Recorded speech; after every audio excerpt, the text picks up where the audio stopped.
Students, as we discussed earlier, ferroelectricity is observed in a number of substances. The most familiar are barium titanate and Rockley salt. Today we discuss about barium titanate.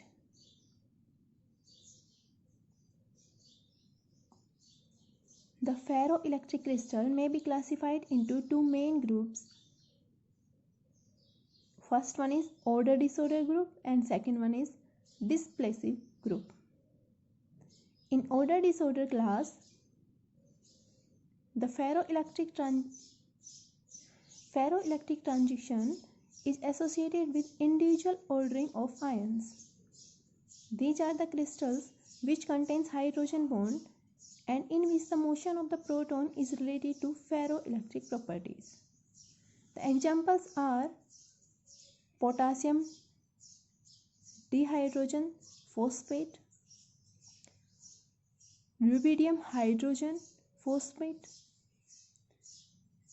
The displacive group of ferroelectrics is the one in which ferroelectric transition is associated with displacement of whole substance of ions of one type of relative to sublattice of another type. The crystals of these class exhibit structures which are closely related to perovskite or element structures. Examples are barium titanate, that is BaTiO3, or another one are KnBO3, LiTaO3. We have to consider today the case BaTiO3, that is barium titanate. This crystal below the Curie temperature, nearly about 380 Kelvin, it exhibits the perovskite structure as shown here. The unit is cubic with Ba plus 2 ions occupying the corners of the cubic crystal and O2 minus 2 ions occupying the face-centered and Ti plus 4 ions occupy the space of body-centered. That is, we can say that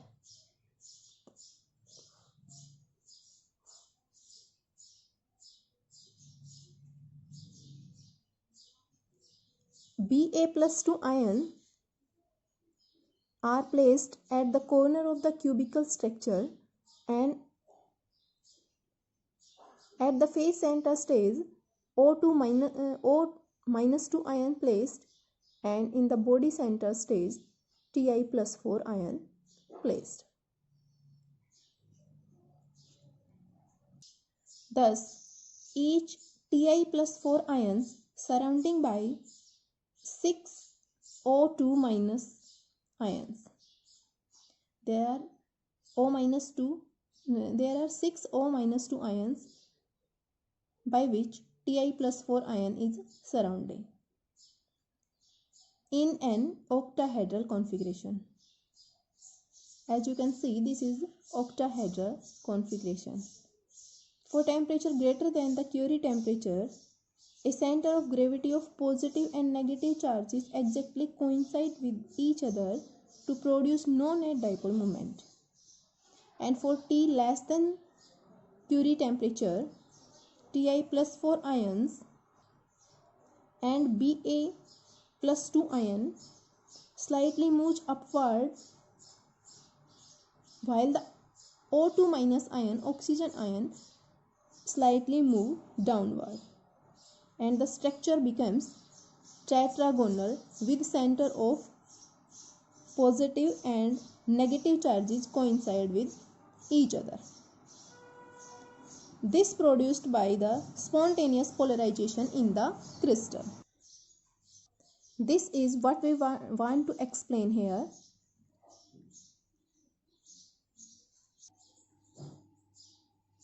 That is, for temperature less than Curie temperature, the Ti plus 4 ions and Ba plus 2 ions moving upward due to temperature effect, and O minus 2 ions moves downward due to temperature effect.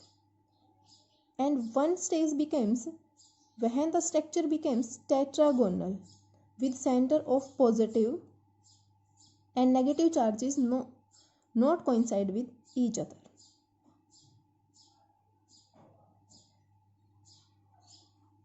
This produced by spontaneous polarization in the crystal. This is the polarization in the crystal. And this produced the ferroelectricity in the material.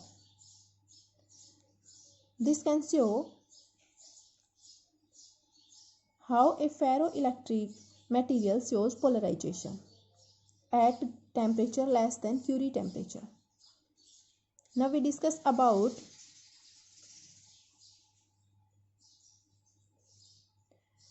the relation between polarization and electric field here for the crystals.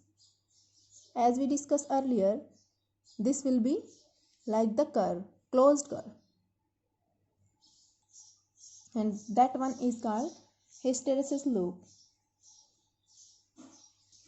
After polarizing the crystal, we find that dielectric constant becomes infinite, which permits a finite polarization in the absence of applied field. This is the condition for polarization catastrophe. And this polarization catastrophe, the local electric field arising from polarization increasing faster than the elastic restoring force on an ion in the crystal, thereby producing a asymmetrical shift in ionic positions. This shift is, however, limited to finite displacement by the higher order restoring forces. In fact, the ferroelectricity in barium titanate, that is BaTiO3, arises from induced electronic and ionic dipole moment, that is from the Clausius-Clapeyron-Clausius-Mostry equation, which relate the dielectric constant to atomic polarizability, providing the condition of cubic symmetric. In more general form, it was expressed as epsilon r minus 1 over epsilon r plus 2 is equals to 1 by 3 epsilon naught summation of nj alpha j.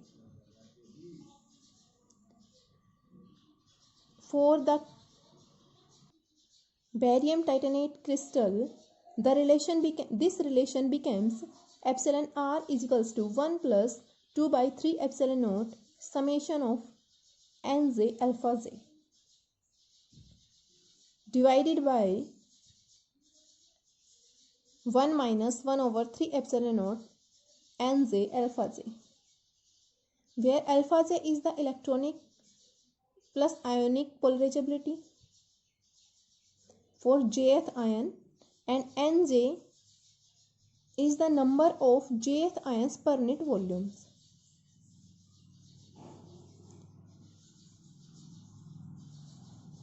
This can be obtained by assuming the local field at all atoms is equals to E plus P by 3 epsilon naught.